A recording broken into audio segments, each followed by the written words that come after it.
How are you? Okay, sorry you can't see my face. I'm in a dodgy recording sort of secondary studio where there's no camera, so All good. it's probably a good thing. It's way I got up way too early I this mean, I have to say, I was, that is the reason I was joining this call, and now you've taken it away from me. So morning.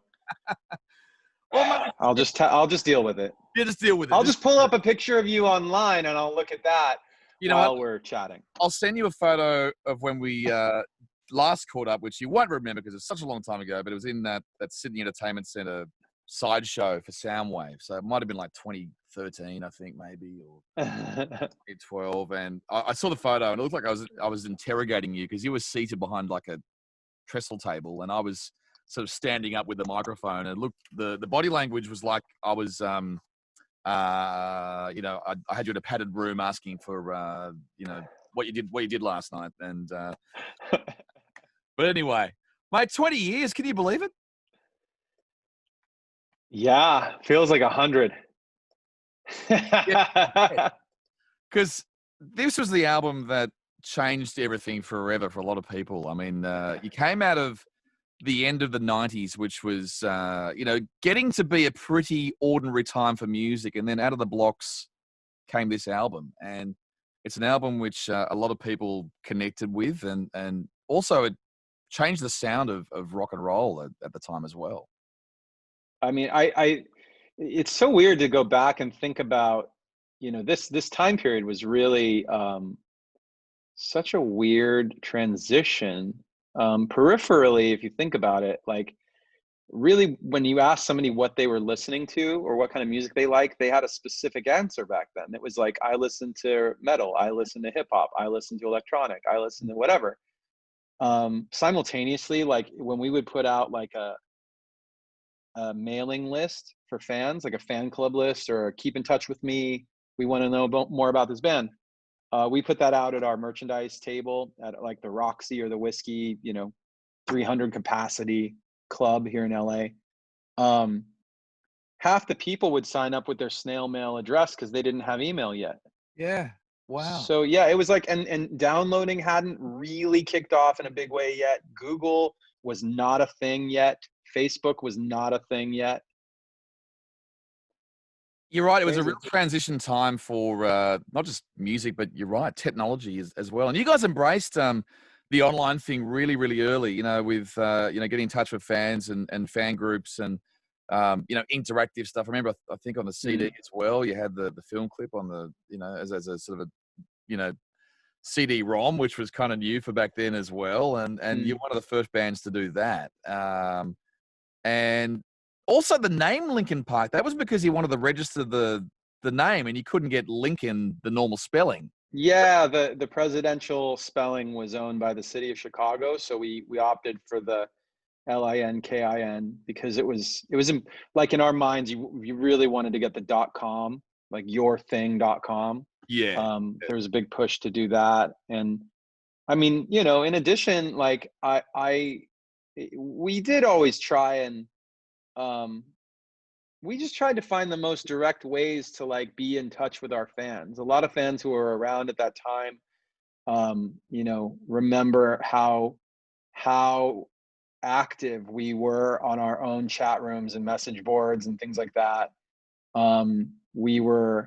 I posted some pictures the other day on my Instagram. You can go check them out right now. I'm M_Shinoda on Instagram. And I found all these pictures that didn't really work for the book, but I thought they'd be cool for fans to see anyway, of us like packing the boxes, sitting at Rob's apartment, packing boxes for our quote unquote street team at the time, with stickers and cassette samplers of our music. And Joe is wearing our brand new band logo tee when our band name was Hybrid Theory. Yeah, and in fact, Hybrid Theory was actually a really good band name anyway, so you could have gone with it. We changed it because the label asked us to, what had happened was we started as Zero, Xero, and Yeah. that was just me and my friend Mark originally. He was like one of my best friends since I was 12. And then some people showed interest in that, and we started, we got in touch with Brad and Dave and Joe and Rob and put a little band together, and started practicing and stuff, and we got a publishing deal, and we were able to afford, because of the publishing deal, it was like, well, this deal sucks, but at least with that money we can like buy a proper guitar cabinet and new guitar and get some recording equipment and take everything to the next level. And at the very least, like if it all fails, we can walk away with this cool stuff to like make music with. Yeah. And then eventually we had showcased for every major label, every indie, and they all passed. They all passed. They didn't, the some of them were like, they'd listen to us play our hearts out, and they'd just like go, like they'd stand up and they'd be like, okay, thanks guys, and just leave. And then other people like would sit and talk to us. Like I remember like the most important showcase we had was with Clive Davis, who is an industry legend, and we knew it at the time. He showed up in like a limousine. It was like out of a movie. Yeah. And he listened to us play and hung out with us afterwards. And he said, guys, I just tell you, I really like what you're doing. I think you're going to be successful at it.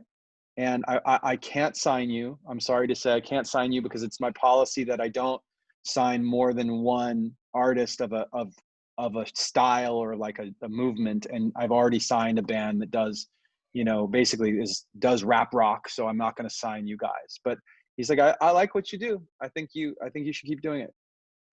Do you know who the other band was? I wish I did. I thought it for a while. I thought it was Kid Rock, but I don't. Then I think I found out that wasn't the one. So maybe I don't know who it was. But it was a sound that we hadn't really heard before, and it certainly sort of throughout the 2000 onwards, rap rock became way more of a thing. I mean, who would have thought, a rock band sort of new metal also hadn't really become a style until Linkin Park came out of the blocks, and One Step Closer was just, when we heard it, a lot of work went into it. I know you changed it over and over again, and you were, you weren't sort of happy with it initially, but that was a song that just, we all went, who are these guys? Actually, most of the songs on the record, we were never unhappy with. I should say, like, all songs go through rewrites, and in our case, like we were just always trying to improve all the songs as we recorded them, like as we re-recorded them.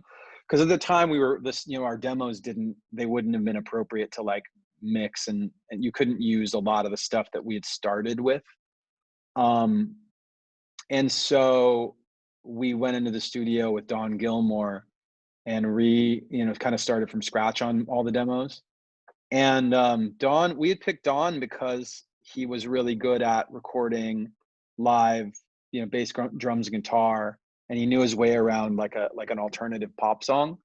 And it was our understanding already that he even said himself, he's like, I don't know anything about hip hop. So when it comes to like that, and even like some of the electronic stuff, like I don't know those things. So you're going to have to bring that to the table. That was the one strike against him. I mean, if we were to not choose Don, that was going to be the reason why. But at the end of the day, like we knew that he was going to be able to like really polish the live part of what the band was supposed to sound like and get it right. And he was also like from song to song and album to album that we had heard him do, it was pretty consistent. So there wasn't a lot of guesswork. It was like, yes, I'm going to order that item off of the menu, and you're going to bring me the item. You know what I mean? And you released a few of those demos on this new box set, didn't you? In the 20th anniversary. Yeah, a lot of them. So, the original versions of most of the songs on the album are in the Hybrid Theory 20 box set. In addition to old demos as far back as the very beginning of the band. So like some of our earliest demos with me and my friend Mark singing before we had ever met Chester. Other versions of songs where like I think Picture Board is such a great example. So there's a song on there called Picture Board, which the fans, it's been a holy grail to the fans since, I mean, roughly 19 years, 20 years. They've known the songs existed. They've asked about it. We were, kind of didn't pay attention to that for a while, but eventually we realized how much they wanted it. And there was a sample in it. So we didn't put it out because we were like, look, it requires clearing a sample. Oh yeah. It's a Barry White sample, for the record. And so for this, we knew this was a great occasion to clear the sample and get the song out there. And Brad said, I didn't remember this at the time, but Brad said recently that he thinks Picture Board is the first time, like the first demo that we really did with Chester. Like he thinks it's the one or one of the ones that we had already written, and we said we had Chester sing, like re-sing. Mm. And it was like, this is our introduction to what he sounds like over our music. And what was it like meeting Chester for the first time? Because you were a high school band, you know, and then you became Zero, and then you know, Chester came in from Arizona, like he was part of Grey Days. And what was it like meeting him for the very first time? Because he was recommended to you, wasn't he? Yeah. So Mark and I were best friends since like about age 12. And we sent out a demo to a guy, and the guy recommended we put together a band because he liked the stuff. And so we called Brad first. Brad was Mark's next door neighbor. Brad was roommates with Dave, our bass player. Brad and Mark had played in a band before with Rob, our drummer, and I knew Joe from college.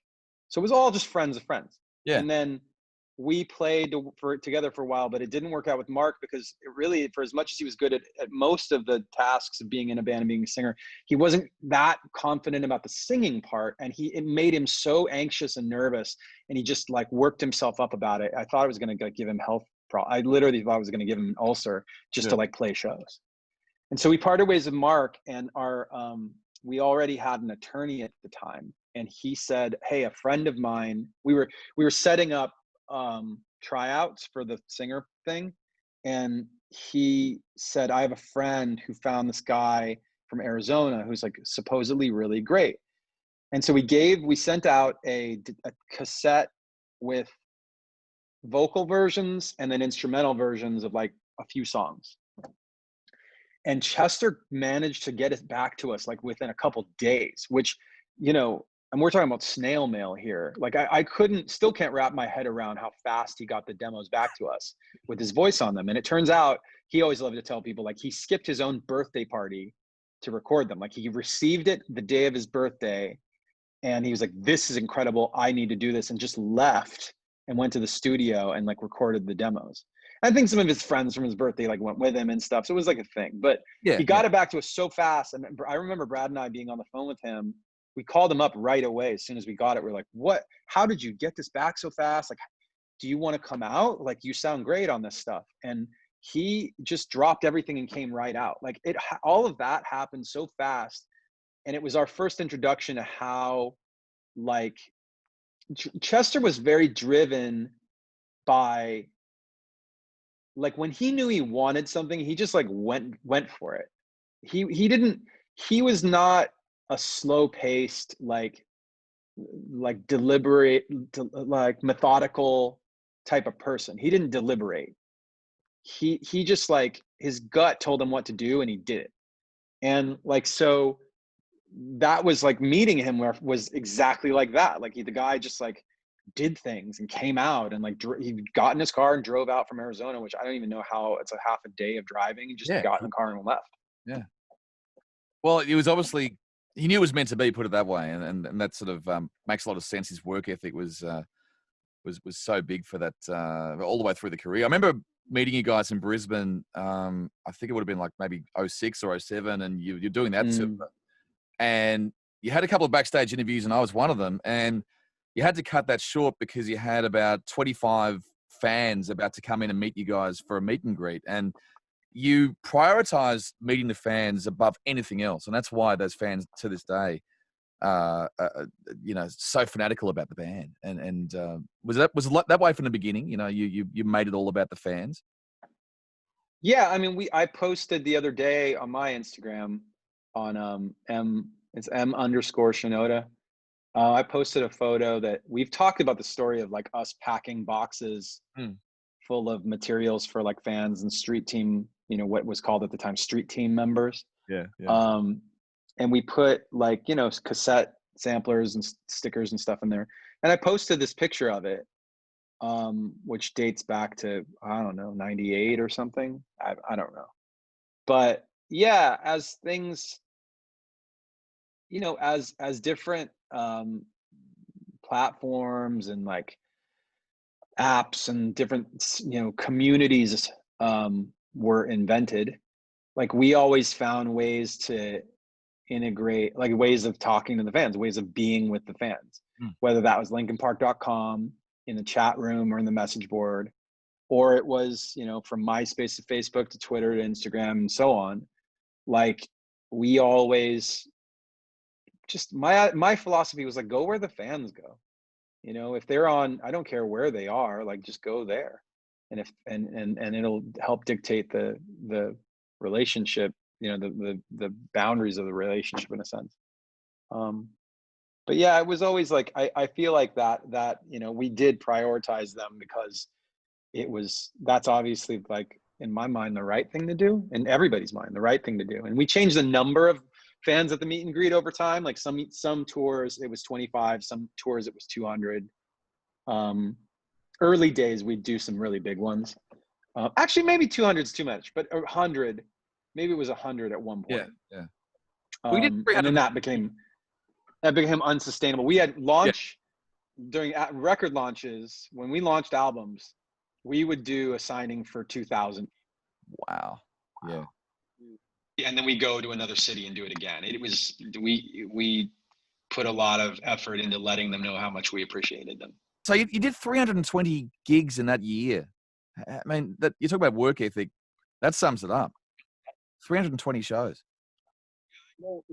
When it comes to the stats in terms of like the shows and the like number of albums sold, like I was just telling somebody else, like I haven't looked on the Hybrid Theory Wikipedia page in years, and I saw it sold like it says on there that it sold 27 million copies worldwide.